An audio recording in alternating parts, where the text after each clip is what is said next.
प्यारे बच्चों, आज मैं कक्षा 12 के हिंदी विषय के काव्य खंड के अयोध्या सिंह उपाध्याय हरिऔध द्वारा रचित पवन दूतिका शीर्षक कविता को पढ़ाने चल रहा हूँ। यह कविता अयोध्या सिंह उपाध्याय हरिऔध की एक प्रसिद्ध कृति प्रिय प्रवास से ली गई है। इसके पूर्व हमने आपको 2 पद पढ़ा दिए हैं, जिसमें यह कहा गया था कि राधिका जी बहुत दुखी होकर के अपने घर में बैठी हुई हैं। प्रातःकालीन सुखद वायु खिड़कियों के माध्यम से उनके गृह में प्रवेश करती है, और जबकि वह वायु सुख प्रदान करने वाली है, किंतु राधिका जी अत्यंत दुखी हैं, इसलिए वह वायु उन्हें अधिक दुखी करती हुई प्रतीत हो रही है।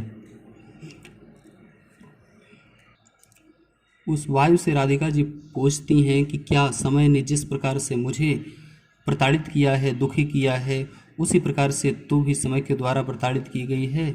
अब आइए हम तीसरे पद को पढ़ते हैं, जिसमें राधिका जी ने वायु से अपने दुखों को व्यक्त किया है, वायु को के समक्ष अपने दुखों को व्यक्त किया है और वायु को संदेश वाहिका बना करके वहाँ से मथुरा के लिए भेजती हैं। तो कहती हैं कि मेरे प्यारे नवजलद से कंज से नेत्र वाले मेरे प्यारे श्री कृष्ण जी नवीन बादल के समान हैं। नवजलद नवीन बादल, श्री कृष्ण जी भी सांवले रंग के हैं और बादल भी सांवले रंग का होता है। तो जिस प्रकार से नया बादल अत्यंत प्यारा दिखता है, उसी प्रकार से मेरे श्री कृष्ण जी भी बड़े प्यारे दिखते हैं, कंज से नेत्र वाले, और जिस उनके नेत्र कमल के पुष्प के समान हैं। जिस प्रकार से कमल का पुष्प प्यारा सा दिखता है, उसी प्रकार से उनके नेत्र प्यारे दिखते हैं। बच्चों, हमने आपको पहले ही बताया था कि अयोध्या सिंह उपाध्याय हरिऔध जी ने बहुत सटीक उपमानों और विधानों का प्रयोग किया है। यहाँ आप देख रहे हैं कि नवीन बादल के समान श्री कृष्ण जी का शरीर है। यहाँ नवीन बादल से तुलना करना बहुत अधिक लालित्य उत्पन्न कर देता है। ठीक उसी प्रकार से कमल के पुष्प से नेत्रों की तुलना करना भी लालित्य उत्पन्न करता है। जाके आए न मधुबन से और न भेजा संदेशा, मेरे प्यारे श्री कृष्ण मथुरा तो चले गए, किंतु ना तो वहाँ से वे स्वयं आए और ना ही अपना कोई संदेश हमारे लिए भेजा। मैं रो रो के प्रिय विरह से बावली हो रही हूँ। मैं अपने प्रियतम श्री कृष्ण के वियोग में रो रो कर के पागल सी होती जा रही हूँ। जाके मेरी सब दुख कथा श्याम को तो सुना दे।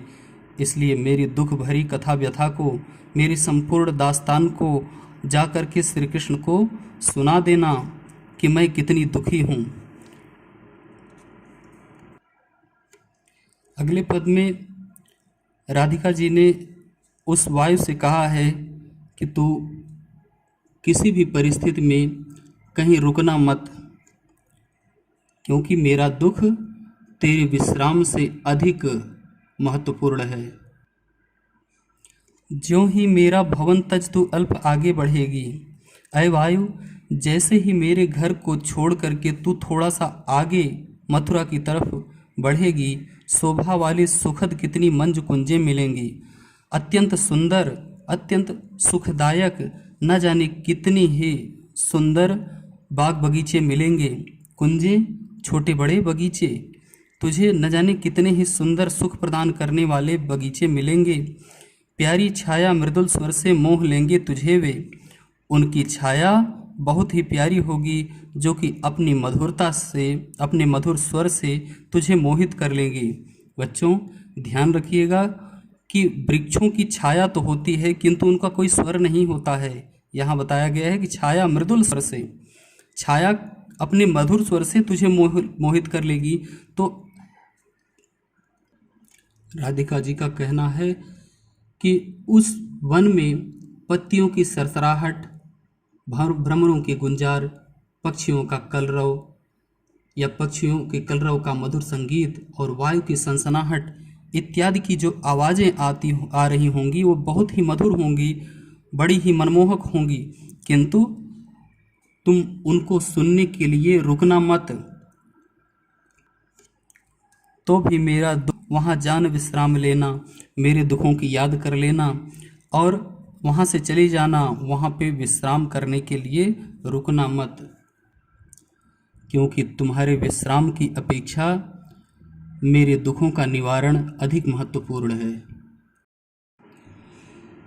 अगला पद देखिए। थोड़ा आगे सरस रव का धाम सतपुष्प वाला, अच्छे अच्छे बहुद्रुम लतावान सौंदर्यशाली, प्यारा वृंदा विपिन मन को मुग्धकारी मिलेगा, आना जाना इस विपिन से मोहमाना न होना। राधिका जी वायु से कहती हैं कि थोड़ा आगे, जैसे ही मेरे घर से थोड़ा सा आगे तू बढ़ेगी, वैसे ही सरस रव, सरस मानी बहुत ही मधुर लगने वाला, रव मानी आवाज़, बहुत ही मधुर लगने वाली आवाज़ें जहाँ पर हो रही होंगी, ऐसे सुंदर पुष्पों से युक्त तुम्हें वृंदावन मिलेगा, अर्थात एक वन मिलेगा जिसका नाम होगा वृंदावन, जिसमें मधुर आवाज़ें हो रही होंगी, कहीं भंवरों की गुंजार हो रही होगी, कहीं पत्तियों की सरसराहट की आवाज़ आ रही होगी, कहीं वायु की सनसनाहट की आवाज़ आ रही होगी, कहीं झरनों का कलकल निनाद हो रहा होगा, कहीं पक्षियों का कलरव हो रहा होगा। इस प्रकार से मधुर आवाज़ें हो रही होंगी, अच्छे अच्छे बहुद्रुम लतावान सौंदर्यशाली, जिसमें बहुत ही अच्छे दिखने वाले, बहुत ही प्यारे दिखने वाले वृक्ष दिखाई देंगे, और वे वृक्ष ऐसे होंगे जो कि लतावान होंगे, जिनमें लताएं नीचे से लेकर के ऊपर तक आमूल चूल जो लताओं से बिंधा हुआ होगा और अत्यंत सौंदर्य को प्राप्त होगा, ऐसे ऐसे वृक्ष मिलेंगे। प्यारा वृंदा विपिन मन को मग्धकारी मिलेगा, ऐसा ही प्यारा वृंदावन जो कि मन को मोहित करने वाला होगा, वह तुम्हें प्राप्त होगा, मिलेगा। आना जाना इस विपिन से मोहमाना न होना, इस वृंदावन से जाना और उसी रास्ते से होकर के वापस लौट आना, किंतु कभी भी मोहित मत होना, अर्थात रुकना मत, निरंतर चलते जाना और मेरे संदेश को श्री कृष्ण तक अवश्य पहुंचा देना। अगले पद में राधिका जी के लोकहितकारी स्वरूप का वर्णन किया गया है, जिसमें वे सभी की मंगल कामना करती हुई कहती हैं कि आते जाते अगर पथ में क्लांत कोई दिखावे, कि रास्ते में जब तुम जा रही हो तब यदि कोई क्लांत माने अत्यंत दुखी, यदि कोई दुखी व्यक्ति दिखाई दे जाए तो जाके कर सन्निकट उसकी क्लांतियों को मिटाना, तो उसके पास पहुंच जाना और उससे उसकी क्लांतियों को, उसके दुखों को समाप्त कर देना, अर्थात उसकी थकान को समाप्त कर देना। और किस प्रकार से समाप्त करना? धीरे धीरे परस करके गात उत्ताप खोना, उसके शरीर को, गात अर्थात उसके शरीर को धीरे धीरे स्पर्श करना और उसके उत्ताप अर्थात गर्मी को समाप्त कर देना। और उसके शरीर की गर्मी को ही समाप्त मत करना, सद्गंधों से श्रमित जन को हर्षितों सा बनाना, अपनी सुगंधि से, ऐ वायु जो अपने अंदर पुष्पों की सुगंधि को समाहित किए हुए है, उस सुगंधि के माध्यम से ऐसे श्रमित जन अर्थात थके हुए व्यक्तियों को हर्षितों सा बनाना, आनंदित कर देना। अर्थात जाना और आना, किंतु जाने में और आने में किसी को भी किसी प्रकार का कष्ट तुम्हारे द्वारा नहीं होना चाहिए, बल्कि लोगों को सुख पहुंचाते हुए ही जाना और वापस आना।